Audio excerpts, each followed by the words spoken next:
আসসালামু আলাইকুম student, online ক্লাসে তোমাদেরকে স্বাগতম। আমরা অর্থনীতির প্রথম পত্রের প্রথম অধ্যায়টি পড়ছিলাম। আজকে আমরা পড়ব সমাজতান্ত্রিক বা নির্দেশমূলক অর্থব্যবস্থা, সোশিয়ালিস্টিক ইকোনমি। আমরা গত ক্লাসে আলোচনা করেছিলাম ধনতান্ত্রিক বা পুঁজিবাদী অর্থব্যবস্থা। আজকে পড়ব 2 নম্বর যেটা অর্থব্যবস্থা আছে, সমাজতান্ত্রিক এবং নির্দেশমূলক অর্থব্যবস্থা। তাহলে অর্থব্যবস্থাটির সূত্রপাত ঘটে 1917 সালে রুশ বিপ্লবের পর লেনিনের নেতৃত্বে রাশিয়ায় সর্বপ্রথম এই ধরনের অর্থব্যবস্থার উদ্ভব ঘটে। তাহলে আমরা বিপ্লববাদী মার্কস, লেনিন এদের নাম জানি। এরাই মূলত সমাজতান্ত্রিক অর্থব্যবস্থার উদ্ভাবক। কেননা আমরা ধনতান্ত্রিক অর্থব্যবস্থায় দেখতে পাই যে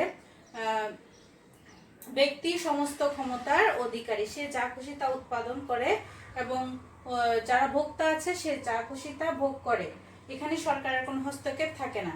ফলে পরবর্তীতে এখানে দেখা যায় ধনী গরিবের ব্যবধান শুরু হয় এবং ধনীদের হাতে সম্পদ কুক্ষিগত থাকে, গরিবরা শোষিত হতে থাকে, শ্রমিক শ্রেণী শোষিত হতে থাকে। শ্রমিক শ্রেণীকে শোষণের হাত থেকে রক্ষা করার জন্য যে বিপ্লববাদীরা, মার্কস লেনিন সহ বিপ্লববাদীরা যে একটি নতুন অর্থব্যবস্থা প্রচলনের উদ্যোগ নিয়েছেন, সেটাই হচ্ছে সমাজতান্ত্রিক বা নির্দেশমূলক অর্থব্যবস্থা। তাহলে আমরা বুঝতে পারছি ধনতান্ত্রিক অর্থব্যবস্থায় আমরা যে বৈশিষ্ট্যগুলো পড়েছি এটা হবে সম্পূর্ণ তার বিপরীত অর্থব্যবস্থা। তাহলে আগে আমরা বৈশিষ্ট্যগুলো জানি, বৈশিষ্ট্য থেকে সহজে আমি সংজ্ঞাটা নির্ণয় করতে পারবো, অথবা তোমরা সংজ্ঞাটা বই থেকে পড়ে নিলে বৈশিষ্ট্যের আলোকেই বুঝতে পারবে। তাহলে 1 নম্বর হচ্ছে সম্পদের রাষ্ট্রীয় মালিকানা। তাহলে সমাজতান্ত্রিক অর্থব্যবস্থায় রাষ্ট্রই সকল সম্পদের মালিক। তাহলে ব্যক্তিগতভাবে কোনো সম্পদের মালিকানা থাকবে না, সবকিছু রাষ্ট্রের মালিকানাধীনেই থাকবে এবং রাষ্ট্রই সেখানে উৎপাদন, ভোগ, বন্টন এগুলো পরিচালনা করবে। তারপর হচ্ছে 2 নম্বর শোষণহীন সমাজ ব্যবস্থা। এই যে আমি বলেছিলাম এই ধরনের সমাজ ব্যবস্থা যেহেতু রাষ্ট্র কর্তৃক পরিচালিত, সেহেতু এখানে কোনো ধনী গরিবের ব্যবধান থাকবে না। ফলে শ্রমিক শ্রেণীদের শোষণের কোনো সম্ভাবনা নেই। শ্রমিক শ্রেণী শোষিত হবে না, সবাই শ্রমিক, সবাই কাজ করবে, সবাই তার কাজের বিনিময়ে ন্যায্য মজুরি পাবে। কেন্দ্রীয় কর্তৃপক্ষ দ্বারা দাম নির্ধারণ। আমরা ধনতান্ত্রিক অর্থব্যবস্থায় দেখেছি চাহিদা এবং যোগান দ্বারা দ্রব্যের দাম নির্ধারিত হতো, কিন্তু সমাজতান্ত্রিক অর্থব্যবস্থায় কেন্দ্রীয় কর্তৃপক্ষ দ্বারা দাম নির্ধারণ হবে। এই জিনিসটা তোমরা একটু হাইলাইটস করো, এই শব্দ দিয়ে তোমরা সমাজতান্ত্রিক অর্থব্যবস্থাটাকে আলাদা করতে পারবে। কেন্দ্রীয় কর্তৃপক্ষ মানে সরকার, তারা একটা সেন্ট্রালি একটা কমিটি গঠন করে যে জিনিসপত্রের বা দ্রব্যমূল্য নির্ধারণ করে দিবে, সেটাই হচ্ছে কেন্দ্রীয় কর্তৃপক্ষ দ্বারা দাম নির্ধারণ। ফলে কোনো ব্যবসায়ী বেশি দাম রাখতে পারবে না বা কেউ বেশি দামে দ্রব্যগুলো বিক্রি করতে পারে না এবং ভোক্তারা ন্যায্য দামে জিনিসগুলো কিনতে পারে। অর্থনৈতিক পরিকল্পনা। তাহলে এখানে সরকারি অর্থনৈতিক ব্যক্তিগতভাবে অর্থনৈতিক পরিকল্পনা করে না, সরকারি সব অর্থনৈতিক পরিকল্পনা করে থাকে কেন্দ্রীয়ভাবে। ভোক্তা ও উৎপাদকের স্বাধীনতা নেই। তাহলে ভোক্তা এবং উৎপাদক ইচ্ছামতো উৎপাদন এবং ইচ্ছামতো ভোগ করতে পারে না। ভোক্তারা তাকে সরকার নির্ধারিত অনুপাতে বা সরকার তার ন্যায্য মজুরি অনুপাতে ভোক্তা এবং উৎপাদককে বন্টন করে দিয়ে থাকে, ফলে তার নিজস্ব স্বাধীনতা মতো উৎপাদন এবং ভোগ করতে পারে না। অবাধ প্রতিযোগিতা নেই। যেহেতু ব্যক্তি নিজে উৎপাদন করছে না, সরকারি সব উৎপাদন করছে, তাহলে এখানে প্রতিযোগিতার কোনো সুযোগ নেই। এখানে প্রতিযোগিতা সেখানেই আসে যেখানে মুনাফা অর্জনের কথা আসে এবং যেখানে ব্যক্তির মধ্যে আরো পরস্পরের মধ্যে উৎপাদনের প্রতিযোগিতা চলে, এখানে কোনো প্রতিযোগিতা নেই। তাহলে সামাজিক কল্যাণ নিশ্চিতকরণ। তাহলে আমরা ধনতান্ত্রিক অর্থব্যবস্থায় সবাই মুনাফা অর্জনের জন্য উৎপাদন করতো, কিন্তু যেহেতু রাষ্ট্র উৎপাদনের দায়িত্ব নিয়েছে, তাহলে এখানে তার উদ্দেশ্য হচ্ছে সামাজিক কল্যাণ নিশ্চিতকরণ। এখানে সে মুনাফার চেষ্টা করে না। তারপর হচ্ছে মুদ্রাস্ফীতির অনুপস্থিতি। মুদ্রাস্ফীতি মানে মুদ্রাস্ফীতি মানে মূল্য বৃদ্ধি পাওয়া। তাহলে কোনো জিনিসের দ্রব্যের দাম কখন বৃদ্ধি পায়? যখন তার ব্যক্তির হাতে থাকে, ব্যক্তির দাম নির্ধারণের ক্ষমতা থাকে। কিন্তু এখানে যেহেতু সরকার দ্বারাই দাম নির্ধারণ হয়ে যাচ্ছে, সেহেতু এখানে মুদ্রাস্ফীতির বা দ্রব্যের দাম বৃদ্ধির কোনো সুযোগ নেই। তাহলে এ ধরনের অর্থব্যবস্থায় মুদ্রাস্ফীতির অনুপস্থিতি দেখা যায়।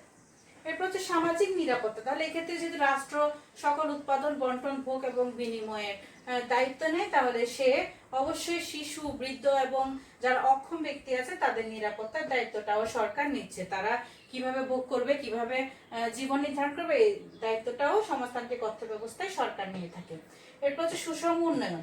যেহেতু সরকারের নিয়ন্ত্রণে থাকে, সেহেতু সরকার সব এলাকা, সব অঞ্চল এবং পুরো দেশকে একটি পরিকল্পনার কাঠামোতে নিয়ে আসে এবং সব দেশের সব অঞ্চল, একই দেশের সব অঞ্চলে এবং সব এলাকায় সুষমভাবে উন্নয়ন হয়, কোনো জায়গায় বেশি বা কম হয় না। তাহলে সরকার চেষ্টা করে সব জায়গায় সুষমভাবে উন্নয়ন করার জন্য, যাতে সকল লোক উপকৃত হয়। তাহলে এগুলো হচ্ছে আমাদের সমাজতান্ত্রিক অর্থ ব্যবস্থার বৈশিষ্ট্য। তোমরা যে কোনো পয়েন্ট থেকে তোমাদের অনুধাবনমূলক প্রশ্ন হতে পারে, তার অথবা এই পয়েন্টগুলো এমসিকিউতে দিতে পারে যে কোনটি সমাজতান্ত্রিক অর্থ ব্যবস্থার বৈশিষ্ট্য। আমরা এই বৈশিষ্ট্যগুলো থেকে আমরা বলতে পারি সমাজতান্ত্রিক অর্থ ব্যবস্থা কাকে বলে, যে অর্থ ব্যবস্থায় সম্পদের ব্যক্তিগত মালিকানার পরিবর্তে রাষ্ট্রীয় মালিকানা থাকে এবং কেন্দ্রীয় কর্তৃপক্ষ দ্বারা তার নির্ধারণ হয়ে থাকে, তাকে আমরা সমাজতান্ত্রিক অর্থ ব্যবস্থা বলে থাকি।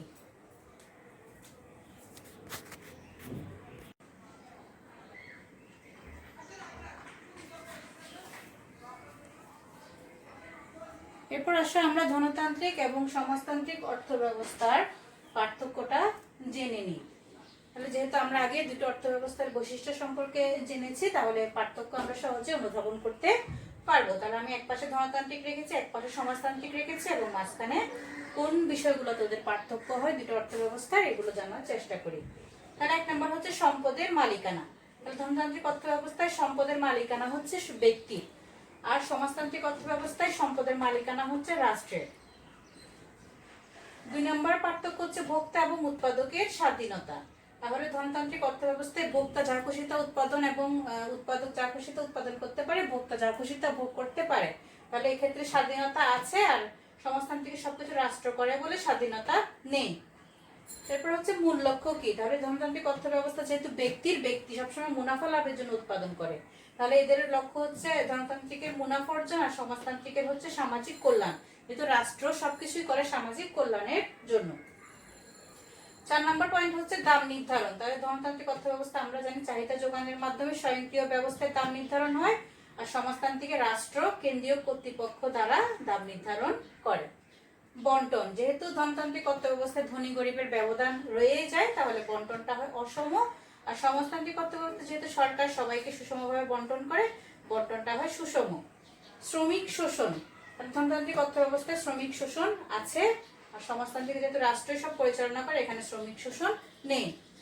অবাধ প্রতিযোগিতা। তাহলে ব্যক্তি যেহেতু যে যত বেশি উৎপাদন করতে পারে, তত বেশি মুনাফা লাভ করতে পারে, তাদের মধ্যে একটা প্রতিযোগিতা থাকে। তাহলে ধনতান্ত্রিক প্রতিযোগিতা আছে, আর এখানে যেহেতু উৎপাদনের স্বাধীনতাই নেই, তাহলে এখানে কোনো প্রতিযোগিতাও নেই।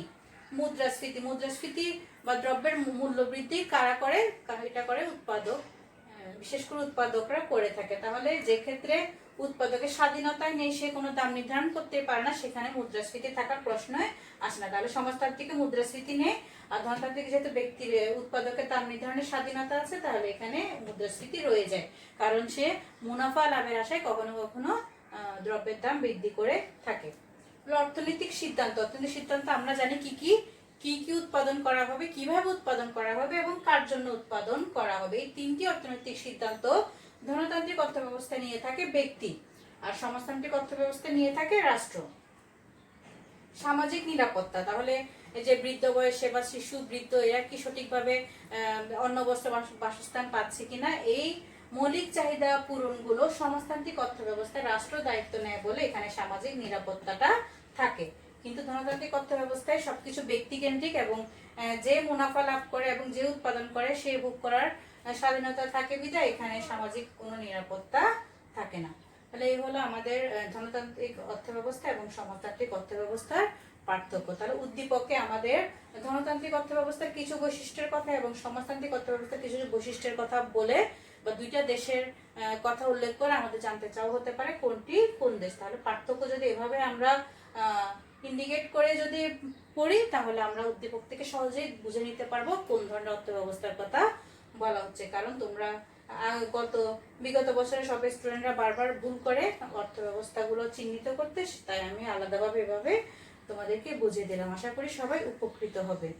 সবাইকে ধন্যবাদ। আজ এই পর্যন্ত।